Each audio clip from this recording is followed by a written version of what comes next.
Hey y'all, hey, we back for another episode of All the Queen's Men. We're on season 2, episode 16, entitled Can You Keep a Secret?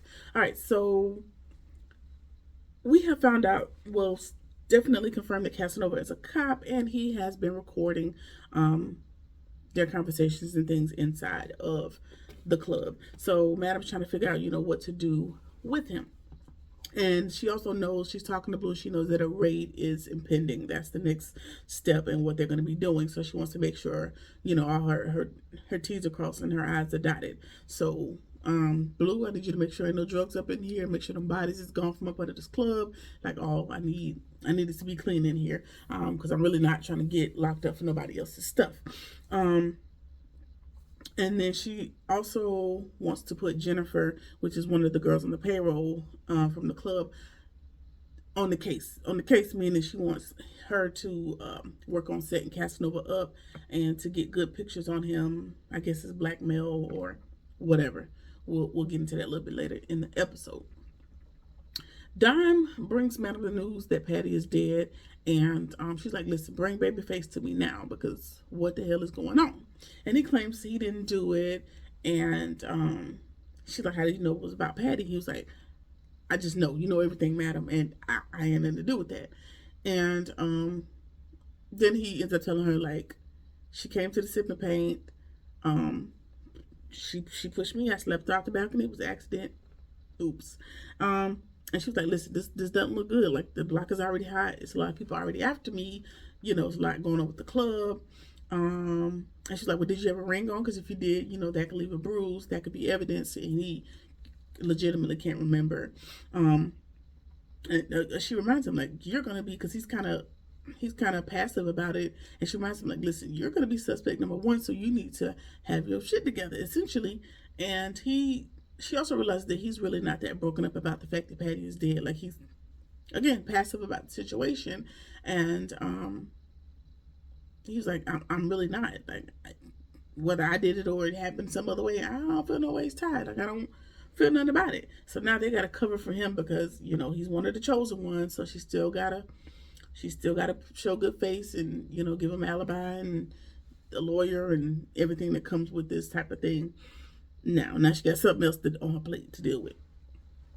All right, so Casanova and Jennifer are in the VIP room, and she's trying to get him to get naked, and he is not with it. So he asks her, like, what else can we do? Like, what else? And she, because she starts talking about the club a little bit, and he's trying to get. So now he wants to try to glean her for information, and she's like, I'll tell you a whole lot of things, but you gotta dance with me. He's like, listen, I ain't getting naked. I do a little booty pop, but I ain't getting, in my birthday suit. And so while he's dancing, she drugs his water, and he's still trying to get information out of her, and she's already executed her plan. At this point, the plan is in motion. So he done drunk this water, and now his ass is starting to feel real damn drowsy.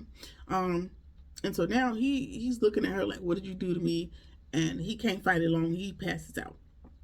So the girl and Blue, are in the room and they're taking pictures, and Blue tells her to make it look real bad. So she's just kind of posing him in a bunch of different ways, taking a whole bunch of blackmail type pictures, and it's just a whole photo shoot.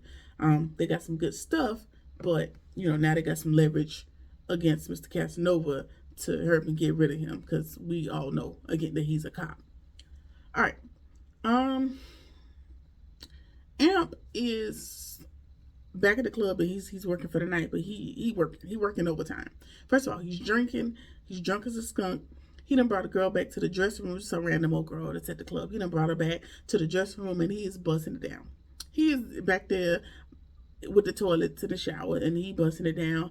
Dime storms in. She has an attitude, but she don't beat this girl up. She beat the other girl up. She ain't beat this one up. She got an attitude. All right, girl. You just let the ship sail. It's done. It's over with. And then you can only do so much to Amp because that's Madam's nephew. So just cut your losses, leave well enough alone, and just let it be what it is. Whatever. Fuego tells Amp that that's why he wants to leave, because he's asking questions. Ain't nobody telling him nothing. So he storms out. He needs to go outside. And Doc tells him, wait. Who's he telling? he's telling Amp, like, anybody giving me no information. The doc's like, listen, you can go outside, you can go get your ass back on stage. But I'm tired of covering for you, so you need to basically cut these little hissy fits out and get it together. But of course, he almost missed a goody two shoes at this point, and it's starting to get on my damn nerves. But we're gonna go along with it. Madam is sitting there talking to Blue and some other people, and she's telling everybody that he is a cop. And she tells Tommy, like, give him the recorder back, but only after Fuego has cloned it, so we have the information, right? But in the meantime, I want you to follow him home, find out who his family is. I want to know everybody, his dog, because I want to know everything that I, can get, all the information I can get on him. And at the same time, Blue brings the pictures to Madam to see, the blackmail pictures, and they're going to use those to compromise his investigation, which is also going to compromise his credibility. And they're probably either going to pull him or fire him or whatever, because he's supposed to be there undercover, unfortunately. So he done messed around and blew the mission yet again, because he don't know when to chill. All right. Fuego is outside, and he in the back of the club, and he is pissed. He is fuming. He's just back there, pacing from back and forth. He ain't nobody telling him nothing, and he feel left out. Which, if you don't want to be a part and you want to get out the game, I don't know why you would want to be in on the conversations of why you feel left out. Baby, leave me out. Let me just be here to work and dance, and that's it. That's fine with me. If you don't want to be involved, why do you want to know the information and not be involved in the information? Very contradictory, but we'll just go with it. Anyway, Investigator Davis comes sashaying up. Mind you, he's outside, the back of the club. He's in the back, just, blowing out some steam, I guess, trying to get his attitude together. She comes rolling up, and he's like, ma'am, what are you doing back here? And she looks Alonzo/Fuego up, and she threatens him with jail. Like, listen, you're clean, but if you go down with this ship, you're not going to be. So you need to get you some protection, by way of cutting a deal with them. And Tommy sees him, talking to Davis in the back, and I guess he goes to get Madam, and Madam comes up, and she's like, well, what are you doing back here? And, he tells her, like, I was trying to clear my mind or whatever. And he's like, okay. She's like, okay, fine. My money and my time is inside. Get your ass back in the club and get back to work. So, the investigator's there. She's asking about Patty. She's like, do you know Patty? I don't know that lady. You sure she represented you in a case not that long ago? Again, I don't know that. I don't know that. I do not know that lady. So what do you want? So she threatens Madam, I want to take you down, the same auto threats that she's been given. And Madam's like, okay. And I'll make it my mission to ensure that somebody takes you off this map in broad daylight. Like, that's going to be my mission. Since you have a mission, I have mine. That's what I'm going to do. That's the favor I'm going to do for you. All right, so, they're just pissing back and forth, pissing match, and she tells Madam, go in there and get Babyface, or my team's going to come in there and get him. And she's like, well, is he a person of interest? Is he under arrest? Then you don't have to talk to him. Me and all of my guys are represented. So you talk to our representation, you talk to our lawyer, and skedaddle. Like, no, I'm not going to go get him. You get off my property and go find you something safe to do. All right. So yeah, that settles that. Investigator Davis has a thorn in her side when it comes to Madam, and this is just her life's goal. She want to take her down. Yeah. So we'll go with that. Sure. Dime is losing her grip when it comes to Amp. Like, she just can't shake the fact, like, he don't want to be bothered with her no more. He comes sashaying out the back with the latest random he done took down in the back of the club, back there behind the toilets or whatever. And she's trying to introduce, the men to come out and do their little performance. And she is going off on Amp. Like, ladies, has a man ever did you wrong? And da-da-da-da. He's ex-con, da-da-da-da. And he's yelling from the peanut gallery, like, oh yeah, you still want me? Like, they just battling, but she's on the middle of the stage, in the middle of their performance. And she's supposed to be introducing them and getting them on the stage, and she's just airing out her grievances. So now, Blue got to go remove her from the stage before shit gets too hot. And, like I said earlier, Amp, he's just all the way off the wagon, and he don't care nothing about it, whether it hurts her feelings, how she feels about it, none of that. So, again, you should just leave well enough alone, cut your losses, but it's obviously not going to work out that way. All right. Fuego and Madam. They're talking, and he tells her, if something is, you said nothing's going on, right? You said nothing illegal, but in the event that something illegal is going on, should I get out? And she's looking like, what are you talking about? He was like, I don't want to get caught up in the middle of anything. And she's like, listen, you acting real different. And he said he's been thinking about his past, and he trying to get right with the Lord. And she's like, listen, we family, and I wouldn't let nothing go down like that. And he's like, listen, I just want to go back to school, and I just want to get my life back on track. Like I said, I want to get right with the Lord, and this could get in the way of that. And she was like, yeah, that's cool, but the reality of it is bills still got to get paid. Like she said, y'all be killing me with, when you got money and things are good, you a Bible thumper, you with the Lord. But when shit get thick and you ain't got the money, you want to come back down here and make some money with us heathens. So let's just keep in mind, bills still need to be paid. I mean, he paid it all, but he's not gonna pay the mortgage for you. So I need you to get your mind right. And he's telling her like, okay, well maybe God is trying to tell me to do it a different way. And she tells him like she doesn't argue with him anymore. I don't know if she hasn't conceded and given him the okay to go, but she says, okay, do it however you want to do, Fuego. Do what the Spirit leads you to do, baby. And so he takes that as okay. He has her blessing to get out the game. Not so much. She got a plan up her sleeve. So after he leaves, she calls Tommy and Blue back in, and she wants them to bring his girlfriend in, and now she's gonna have to figure out a way to get him tied into the thing, or to make it impossible for him to snitch on them without having to snitch on them. She's gonna tie him up. She's gonna jam him up. Unfortunately, his hands have been clean thus far. After this episode, they won't be, unfortunately, both figuratively and literally. And that's just all bad for Mr. Fuego Alonso. And I mean, it's the game you win. It's the risk you take when you get in that type of industry, unfortunately, I guess.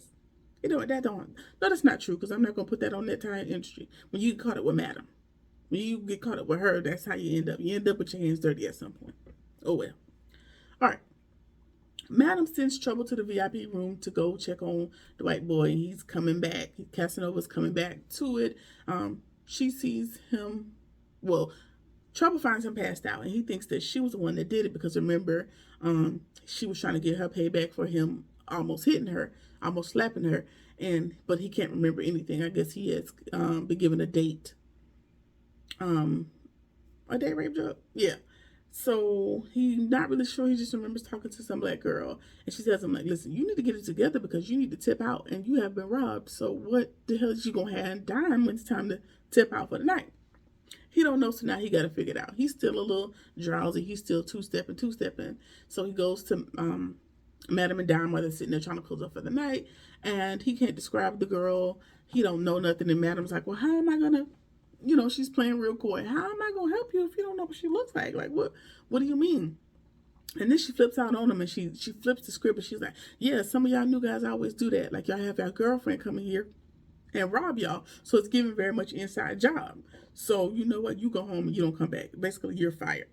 And of course, he's invested in the investigation. He can't just leave. He can't just be fired and go back with nothing to show for it. So she's like, listen, your money was stolen from me, or you and your girlfriend stole my money, so you can't come back.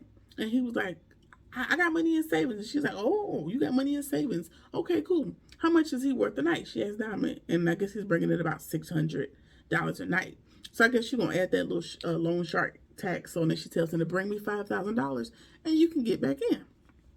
So he's in there looking like, $5,000 and you back in. Now what I think is, of course, he probably going to go to his commanding officer or the sheriff, whoever gives out money, in these type of investigations. He's going to come back with that $5,000 and get back in, and he's just going to end up, another body in the graveyard, because he can't let this go. Like, there's more than one way to skin a cat. You just can't do it this way in this role, because you blew it. And that happens sometimes. You just got to go back to the drawing board and re-strategize. But he ain't going to do it. He's going to come back with that $5,000, which if you had $5,000, you probably had no business being in there. But whatever. We'll see what happens with that. Diamond Midnight, he's walking up to her car and they're just talking, and she confides in him and basically tells her what happened between Madam and Amp and her role in the situation, how it all went down. And Midnight gives her something to think about. Like, I know, Amp is off the rails and he don't want to talk to you, and he's being a real douche bag about everything, but maybe that's who he really is. And he might be onto something, because remember when his other girlfriend died in the car wreck, he supposedly put his hands on her. He was drunk, he was out of control, and his rage was just getting the best of him. And he's getting back into that headspace. Granted, yeah, I almost definitely did kill you. Sure. But Dot didn't do that. She just stood in her loyalty to Madam. I don't know. I guess I'm in a situation I can't say who to be mad at, but you're ruining yourself. You're destroying yourself in the process of being pissed at them, and that's the part I don't understand, but that's your business, and we're just going to go with it. So he's spiraling out of control, and he's just drunk and just knocking randoms down in the parking lot, and it's just the whole thing. He seems to be about to drive home drunk, and it's a mess, and it's not going to end well for Mr. Amp if he keep this up. All right. Fuego gets home from the club, and Sandra is at his apartment. I don't know if she's asleep or if she's already dead, but she's his girlfriend. She's in the bed, and he's talking to her like, "Oh, girl, what are you doing here?" Da, da, da. She ain't responded because she's already dead or she's asleep. And then two dudes come storming in, which I think it's a dude and a girl, because the second person was a bit smaller in height and stature. It might have been a woman, so it might have been Blue and Tommy. I'm sure we'll find out next episode. But two people come storming in, and they're beating Fuego up and, giving him a run for his money. And they put a gun in his hand. They point the gun at Sandra with his hand. Their hands are gloved, and they put it in his hand and point the gun at Sandra, and they shoot her in the back. So it looks as if Fuego has killed Sandra. Now, while forced, literally your hand was forced, you have killed Sandra. So now you are tied into this enterprise because you just couldn't shut the hell up long enough to make your great escape. Now, what you should have done, I'll tell you what you should have done. You should have went to Madam with a solution. Not no damn bartender either, because you were making her so much money. Like she said, she's invested money, she's invested time. But you should have said, "Hey, Madam, remember I was only here to get my college degree. I'm a bookworm. I ain't really about this nightlife. If I find a suitable replacement, and I stay here long enough for them to make a predetermined amount of money, can I buy my freedom papers?" See that? She's all about the money. You're an investment. She'll be able to get some of that money back, and the new person that you find, everybody walks away happy. You just want to go pour drinks, and that's not your role. We don't even know if you're a good drink maker. So you went about that all incorrectly. But whatever, we're here now. So I don't know what you're going to do with this doggone body that you have on your hands now in your bed by your hands, but we'll see what happens next week. Yeah, so that about sums it up. There has been All the Queen's Men season 2 episode 16. Let me know what you think about the episode. Like, comment, share, subscribe, or whatever it is that you feel like doing, and I'll see you on the next one. Peace.